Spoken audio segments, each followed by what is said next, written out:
Saigon ucuz diyorlar. Ama bu cümlenin yarısı doğru, yarısı tehlikeli. Çünkü burada 500 dolara da yaşarsın, 1500 dolara da. Hatta fark etmeden çok daha fazlasını da harcarsın. Saigon ucuz mu? Evet. Ama kimsenin söylemediği şeyler var. Bugün hem bilinen hem bilinmeyenleri konuşacağız. Burada en büyük kalem kesinlikle kira. İnternette bazen 300-400 dolara yaşarsın gibi şeyler görürsünüz. Evet, mümkün.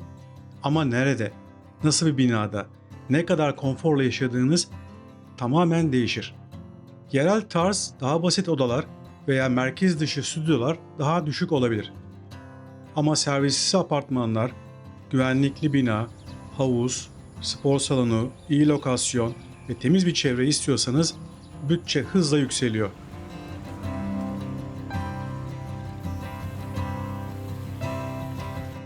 Kira konusunda aralık geniş. Lokasyon her şeyi belirliyor. 4. bölge, Taodin, 7. bölge, aynı şehir farklı dünyalar. Türkiye'de benzer konfor için çok daha fazla ödersiniz. Bu konuda net konuşabilirim. Üst katta yaşıyor. Bu güzel de bir bina yapmış. Alt katta da dükkanı var.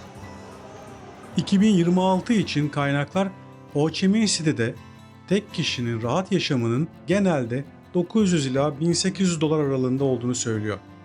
Bunun en büyük değişkeni de kira. Bazı expat bölgelerinde bir yatak odalı daireler 900 ila 1500 dolar bandına çıkabiliyor.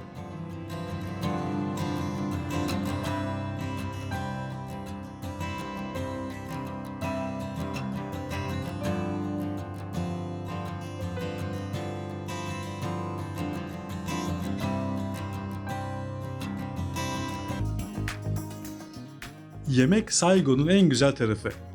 Yerel yemek yerseniz hala çok avantajlı. Sokakta veya lokal restoranlarda günlük bütçeyi oldukça düşük tutmak mümkün. Günde 3 öğün sokakta yesen Türkiye'deki tek öğünün fiyatına geliyor. Ama her gün batı tarzı kahve, brunch, lokanta ve ithal ürünlere girerseniz Saigon ucuz olmaktan çıkıyor.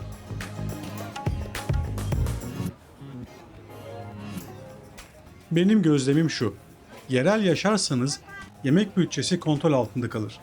Ama expat gibi yaşarsanız yemek fark etmeden kira kadar olmasa da ciddi bir kaleme dönüşebilir.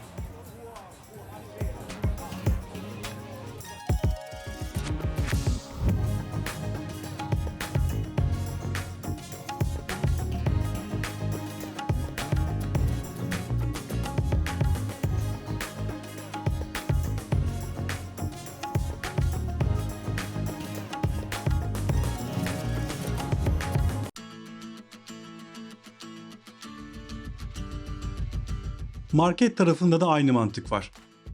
Vietnam ürünü alırsanız uygun.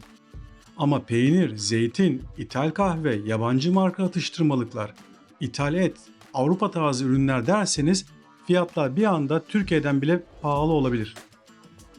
Yani Saigon'da market ucuz mu? Cevap ne aldığınıza bağlı. Lokal ürün ucuz, ithal ürün epey pahalı.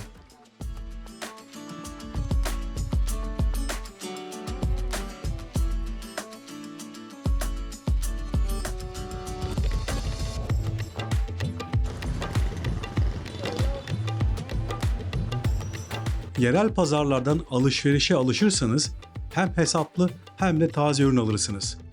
Ben çoğu zaman meyve ve sebzeyi öyle alıyorum. Ama dikkat! Her yerde olmasa da pek çok yerde yabancıya yüksek fiyat çekmek çok normal burada.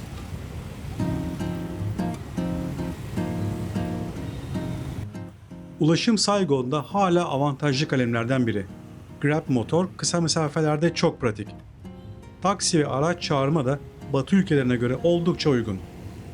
Ama şehir büyük, trafik yoğun ve her yere araçla gitmeye başlarsanız bu da bütçede bir delik açabilir. Motor kullanmak maliyeti düşürüyor, evet, ama herkes için uygun değil. Özellikle yeni gelen biri için Saigon trafiği başlı başına dert. Evet, Saigon bir motosiklet şehri. İkinci el bir motosiklet alırsanız masraf minimum. Kiralık da var ama uzun vadede satın almak çok daha mantıklı hale geliyor.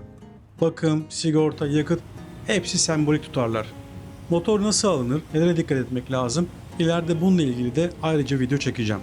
Grab Taksi ise çok pratik hem de Türkiye'deki taksi tutarının çok daha altında.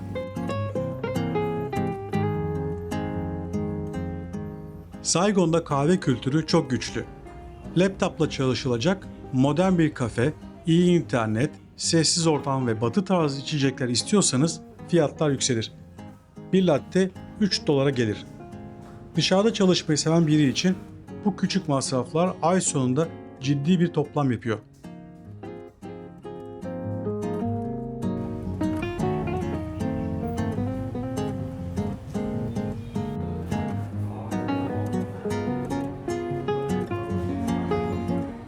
Ama elbette sokakta çok uygun fiyata harika Vietnam kahvesi içebilirsiniz.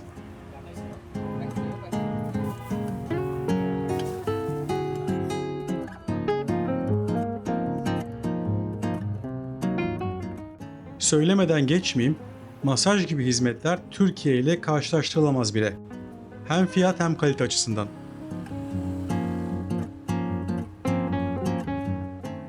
Küçük teknik işler de öyle. Telefon tamiri, elektronik malzeme tamiri, esnaf işi hızlı ve ucuz.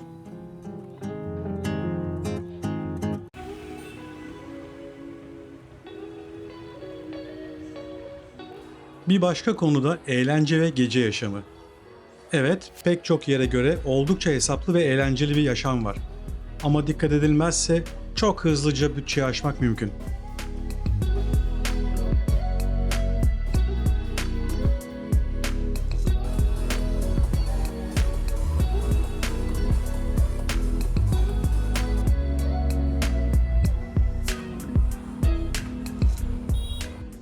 Elbette bu şehirde her keyfe, her cebe göre eğlence var.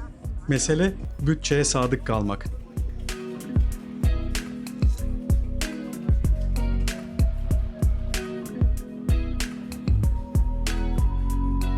Sağlık çoğu kişinin atladığı, belki de bahsetmekten çekindiği bir konu.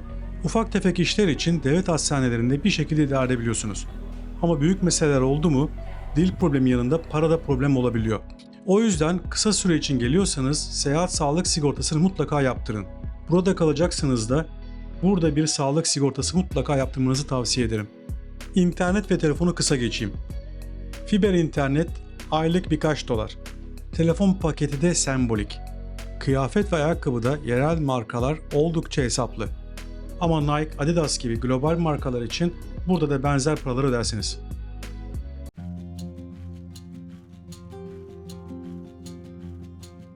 Bir de çoğu videoda konuşulmayan masraflar var.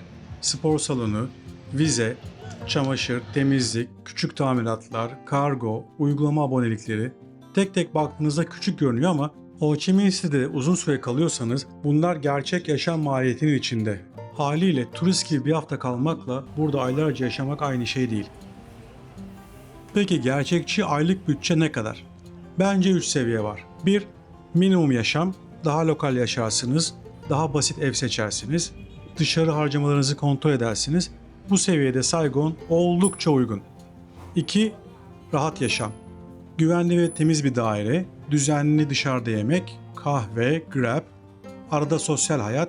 Benim gözümde çoğu yabancı için gerçekçi seviye bu. 3. Konforlu yaşam. İyi bina, iyi lokasyon, restoranlar, spor, seyahat, ithal ürünler. Burada Saigon hala Avrupa ve Amerika'dan ucuz. Ama çok ucuz demek artık doğru olmaz. Genel kaynaklar Ho Chi Minh City için tek kişinin kira hariç maliyetini yaklaşık 480 dolar diye gösteriyor. Kira dahil rahat expat yaşamı çoğu kaynakta 900 ila 1800 dolar bandında. Yani Saigon hesaplı mı? Evet, bazı şeylerde hala çok avantajlı. Yemek, ulaşım, günlük hayat hala birçok ülkeye göre oldukça uygun. Ama Saigon'da kaliteli ve konforlu yaşamak ucuz değil. En büyük hata internette görülen en düşük fiyatı gerçek sanmak. Benim cevabım şu. Ho Chi Minh City paranızın karşılığını iyi veren bir şehir. Ama sınırsız ucuz bir şehir değil. Burada yaşamayı düşünüyorsanız bence önce bütçenizi değil, yaşam tarzınızı belirleyin.